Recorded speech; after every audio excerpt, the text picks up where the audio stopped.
Some tough times for us all. Tough times can actually take a toll on families and on couples. Joining me via Skype here is Harville Hendrix and Helen LaKelly Hunt, the founders of Imago Relationship Therapy.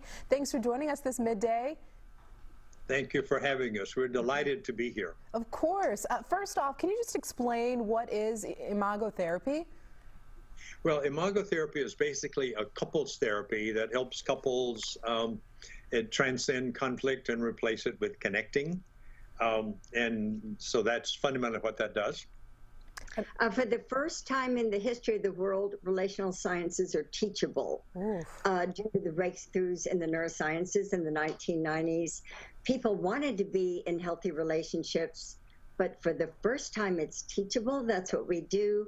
And the divorce rate is rising, and we want to help these families. Yeah, it definitely is. And given the times right now during this pandemic, so many families are cooped up under one roof, and then you add on the extra stress, some people not having a job right now. What are you telling couples and families? Well, one of the things we're coming from is that increased stress decreases communication and increases conflict. And when you have new situations like this, you can just expect that.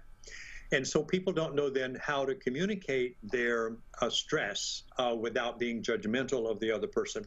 So what we're trying to get out is a process that we developed for the general public called safe conversations. How to have a safe conversation so that you can talk without criticizing, listening without judging, and connect beyond your differences. So the first tip we give people is to say, when you want to talk, you feel stressed, and you want to just blurt it out to your partner or to somebody, instead say, it's now a good time to talk to you about how I'm feeling, rather than just blurting it out. That gives the other person time to switch and be available. Then if somebody says something like that to you, say back to them, not, I don't have time for you, but say instead something like, well, let me see if I'm getting that, and they mirror it back. And the reason we teach these tips is that that regulates the emotions, regulates the brain, and increases the ability to interact without judging and being critical, because that's a very important thing to do, as Helen's going to comment about. Safe conversations helps people shift from conflict to connection. Okay. And our website, safeconversations.com. Harville and I actually almost divorced 10 years ago. 2 years ago? You think, if you think you're a difficult couple out there in the television land, we were marriage experts, but marriage is hard. Relationship is hard. And I'm in the marriage of my dreams. Like, we can fix any couple, no matter how bad their relationship is.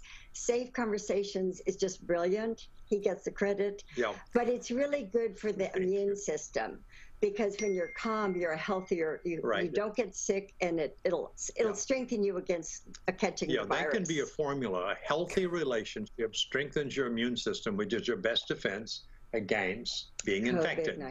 And the one thing to add to the safety is what we call zero negativity. Okay. So that negativity is going to be really high. So if you can just agree that instead of going negative, you will go curious. What is going on with you? And then listen. Then that regulates down, that increases the safety, and that increases your immune defense, and that protects you. I've heard so many messages from people that say, hey, you know, with all the social distancing and staying at home, we get in arguments a lot quicker. Are there any exercises to do, I guess, when the tempers start to flare, like maybe go for a walk, something like that? Sure. That great idea. One of the things we teach in Safe Conversations, how to convert a frustration into a request. And say, when Harville talks about zero negativity, it's not what you're saying, it's how you're saying it. So you can deal with things you don't like, but you can do it in a way that doesn't get the other person to shut down. So look in the eye, tone of voice. There's a simple process that if people come to our website, they'll learn a lot about it. And we're doing a weekend workshop this Friday. And so that, I mean, for couples, we're doing a way to be creative. Before we go, can you guys just put that information out there so people can join the weekend session? Sure. Go to safeconversations.com, and there'll be all the available information you need to be in that workshop, and also other tips. We're doing a lot of input about this, and that's on the website. But fundamentally, it's make an appointment, don't blurt it out, wait till the person's available, then you can talk. If they are talking, say, let me see if I got it, mirror it back. Because what you want to do is regulate your emotions so you can actually communicate without going into conflict.